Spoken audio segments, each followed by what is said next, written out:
शांति 16 सितंबर 2022 के ईश्वरीय महावाक्य। पहले एक नजर मुरली के मुख्य पॉइंट पर। बाबा ने कहा, जो आसुरी संप्रदाय बन गए हैं वह अब फिर से दैवी संप्रदाय बन रहे हैं, अर्थात अब भक्ति का चक्र पूरा हो गया। ज्ञान और भक्ति का राज बुद्धि में अच्छी रीति जम गया है। हम ही पूज्य सतयुगी देवता थे, फिर हम ही सीढ़ी उतरते पुजारी बने।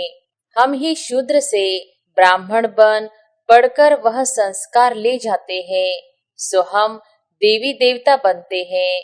कल हम शूद्र थे, आज हम ब्राह्मण हैं, फिर कल हम देवता बनेंगे। पुनर्जन्म लेते लेते उतरते उतरते 84 जन्म पूरे हुए हैं, फिर नए सिर चक्र फिरना है। ज्ञान और भक्ति। आधा कल्प है दिन नई दुनिया, फिर आधा कल्प है रात पुरानी दुनिया। यह पढ़ाई याद करनी होती है, शिव बाबा को भी याद करना है। और फिर बाबा ने कहा, सतो प्रधान सतो रजो तमो। यह हिस्ट्री ज्योग्राफी तुम ड्रामा की समझते हो, यह पूज्य और पुजारी का खेल बना हुआ है। मुख्य है ज्ञान और योग। ज्ञान है सृष्टि चक्र का और योग से हम पावन बनते हैं। कोई भी मनुष्य सद्गति को तो जानते ही नहीं। सद्गति की बातें तो तब समझे जब सद्गति दाता को पहचाने। यह खेल ही हार और जीत का बना हुआ है। भारत ही पतित से पावन और पावन से पतित बनता है। और फिर लास्ट में बाबा ने कहा, आधा कल्प है ज्ञान अर्थात पावन, आधा कल्प है भक्ति अर्थात पतित। अब फिर से पतित से पावन बनना है। तुम्हारा फर्स्ट क्लास कैरेक्टर था, फिर धीरे धीरे तुम्हारा कैरेक्टर बिगड़ता गया। रावण राज्य में तो अभी बिल्कुल बिगड़ गया है। बहुत मीठा बनने की कोशिश करनी है। कोई उल्टा सुल्टा बोले भी तो तुम शांत कर दो, सबको सुख दो। और अब सुनते हैं महावाक्यों को विस्तार से। मुरली का सार। मीठे बच्चे, यह पूज्य और पुजारी ज्ञान और भक्ति का वंडरफुल खेल है। तुम्हें अब फिर से सतो प्रधान पूज्य बनना है। पतित पने की निशानी भी समाप्त करनी है। प्रश्न है, बाप जब आते हैं तो कौन सा एक तराजू बच्चों को दिखाते हैं? उत्तर है, ज्ञान और भक्ति का तराजू, जिसमें एक पूर पलड़ा है ज्ञान का, दूसरा है भक्ति का। अभी ज्ञान का पूर हल्का है, भक्ति का भारी है। धीरे धीरे ज्ञान का पूर भारी होता जाएगा, फिर सतयुग में केवल एक ही पूर होगा। वहाँ इस तराजू की दरकार ही नहीं है। ओम शांति। रूहानी बाप मीठे मीठे रूहानी बच्चों को ज्ञान और भक्ति का राज समझा रहे हैं। यह तो सभी बच्चे जानते हैं कि बरोबर बाप आए हुए हैं और हमको फिर से पूज्य देवी देवता बना रहे हैं। जो आसुरी संप्रदाय बन गए हैं वह अब फिर से दैवी संप्रदाय बन रहे हैं, अर्थात अब भक्ति का चक्र पूरा हो गया। यह भी अब मालूम हुआ है कि भक्ति कब से शुरू हुई है, रावण राज्य कब से शुरू हुआ है, कब पूरा होता है, फिर राम राज्य कब से शुरू होता है। तुम बच्चों की बुद्धि में वर्ल्ड की हिस्ट्री ज्योग्राफी है, बरोबर 4 युग है। अभी संगम युग का चक्र व ड्रामा चल रहा है। यह हम सब बच्चों की बुद्धि में बैठा। किसकी बुद्धि में बैठा? हम प्रजापिता ब्रह्मा मुखवंशावली ब्राह्मणों की बुद्धि में बैठा। किसका नाम तो कहेंगे ना, सिवाय ब्राह्मणों के और कोई नाम नहीं निकाल सकते।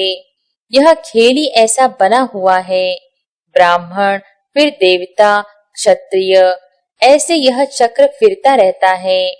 तुम बच्चे अब याद की यात्रा सीख रहे हो अथवा पतित से पावन बन रहे हो। समझाना भी ऐसे होता है।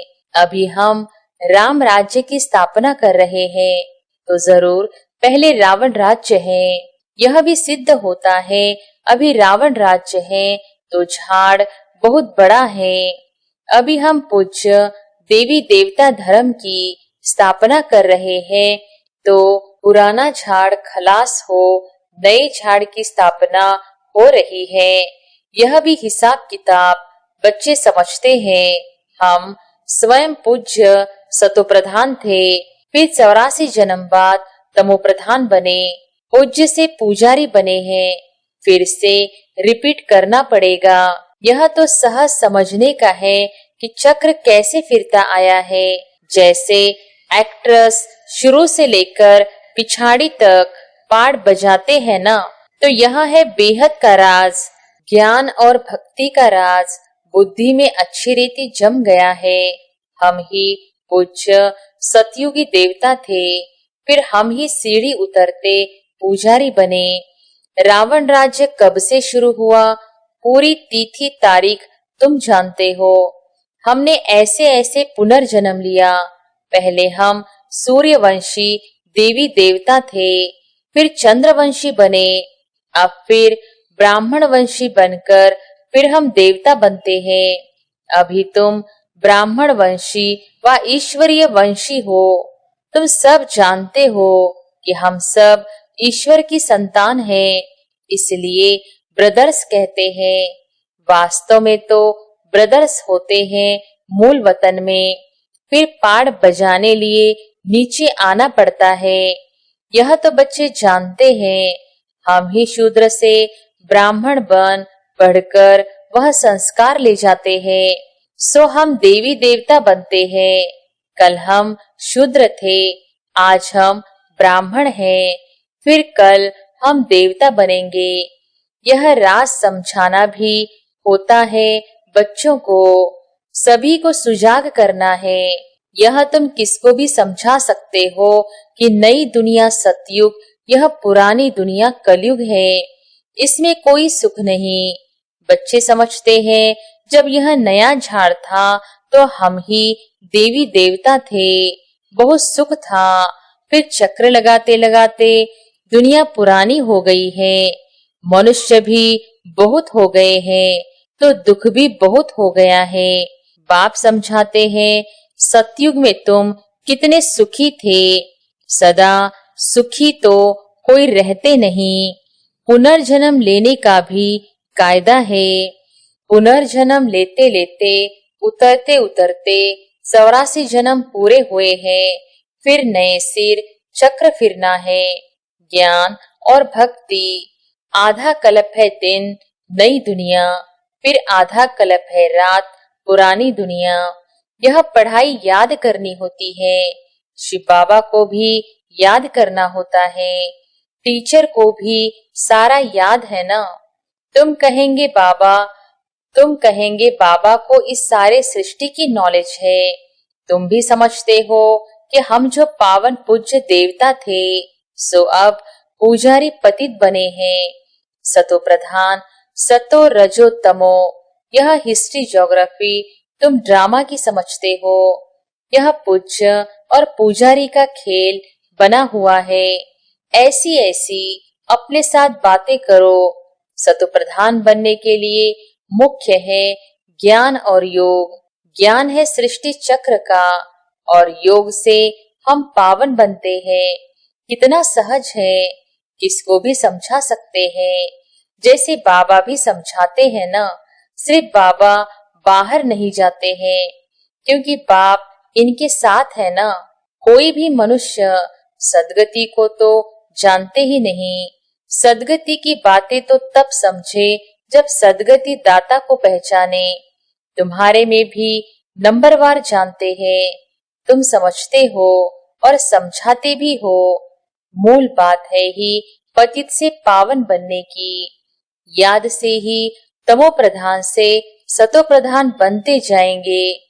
यहाँ के बच्चे व बाहर के बच्चे कहते हैं कि योग कैसे लगावे, पतित से पावन बनने की युक्ति क्या है, क्योंकि इसमें ही मूंझे हैं।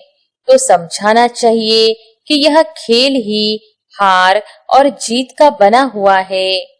भारत ही पतित से पावन और पावन से पतित बनता है। आधा कल्प है ज्ञान अर्थात पावन, आधा कल्प है भक्ति अर्थात पतित। अब फिर से पतित से पावन बनना है। यह याद की यात्रा प्राचीन बहुत नामी ग्रामी है। वह तो जिस्मानी यात्राएं जन्म जन्मांतर करते नीचे गिरते गए हैं। ऐसे नहीं कि उनसे पावन बने हैं। पावन बनाने वाला है ही एक बाप, वह एक ही बार आते हैं। शिव बाबा का पुनर्जन्म नहीं कहेंगे, मनुष्य को ही 84 जन्म के चक्र में आना है। बाबा कहते हैं यह कहानी बहुत ही सहज है, सिर्फ कैरेक्टर जरूर बदलना चाहिए। जब तुम देवताएं थे तो तुम्हारा फर्स्ट क्लास कैरेक्टर था, फिर धीरे धीरे तुम्हारा कैरेक्टर बिगड़ता गया। रावण राज्य में तो अभी बिल्कुल बिगड़ गया है। आधा कल्प भक्ति मार्ग में पतित बनने से हाहाकार मच गया। पावन शिवालय से फिर पतित वैश्यालय बन जाता है। रावण ने जीत पाली। कोई कोशिश ही नहीं करते कि राम राज्य कैसे बने, बाप को ही आना पड़ता है। यह भी ड्रामा बना हुआ है।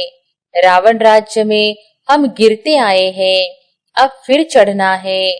बाप आकर जगाते हैं क्योंकि सब भक्ति में सोए पड़े हैं।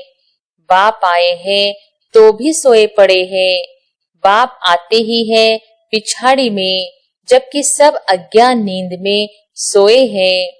जैसे बाप ज्ञान का सागर है, सृष्टि के आदि मध्य अंत को जानते हैं। तुम भी जानते हो। इतने सब बच्चे बाप से सीखते हैं ना। एक बाप से सीखकर फिर वृद्धि को पाते हैं।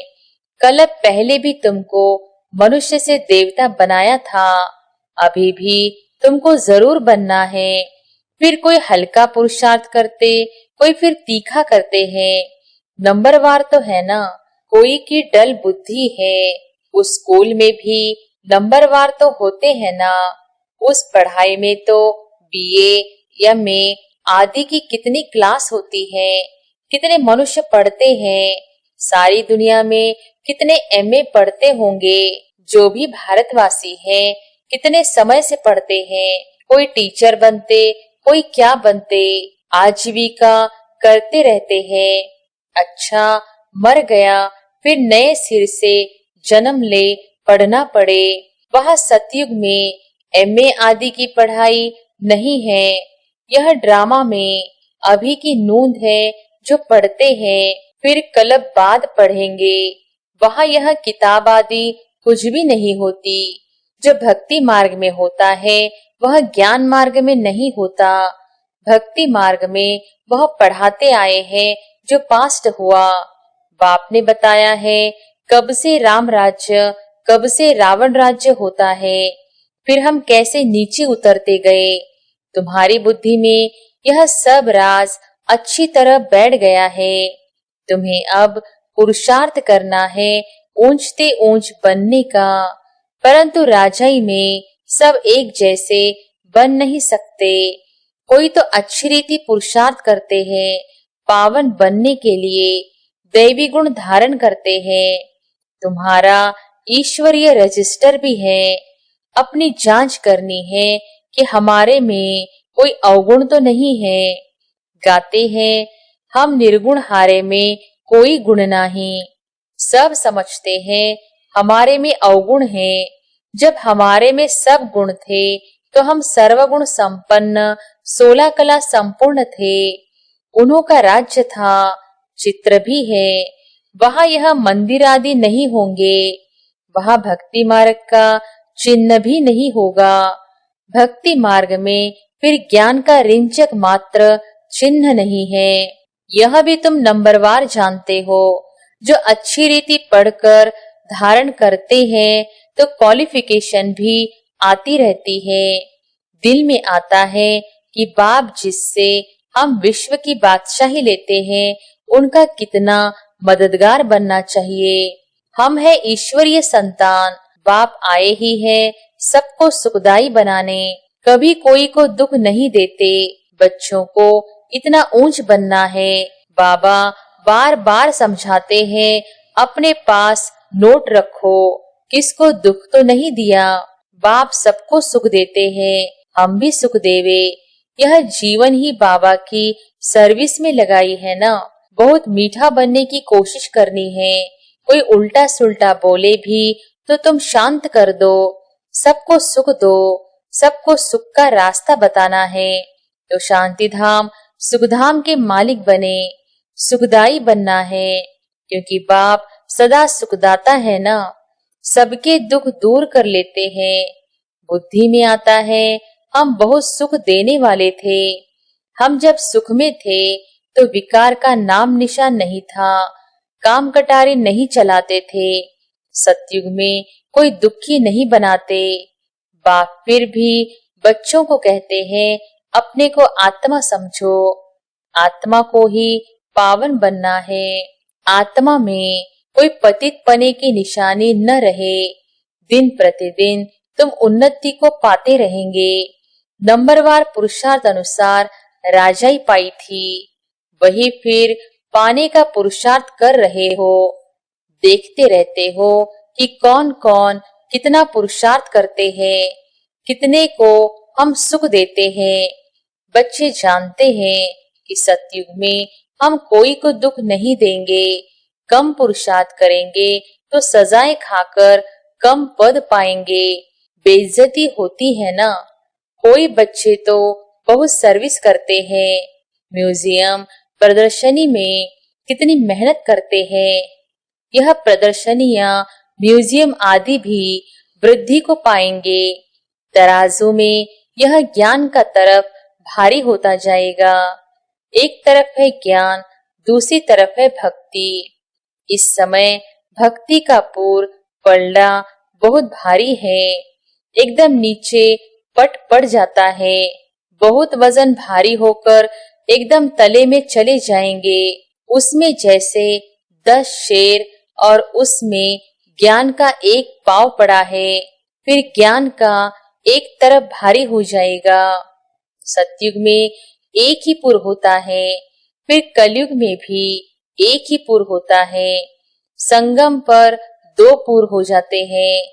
ज्ञान के पुर में कितने थोड़े हैं, कितना हल्का है, फिर वहां से ट्रांसफर हो इस तरफ भरते जाएंगे, तब भक्ति खत्म हो जाएगी। फिर एक ज्ञान का पुर रह जाएगा, 2 पुर होंगे ही नहीं। बाप आकर तराजू में दिखाते हैं, कम जास्ती भी होता रहता है।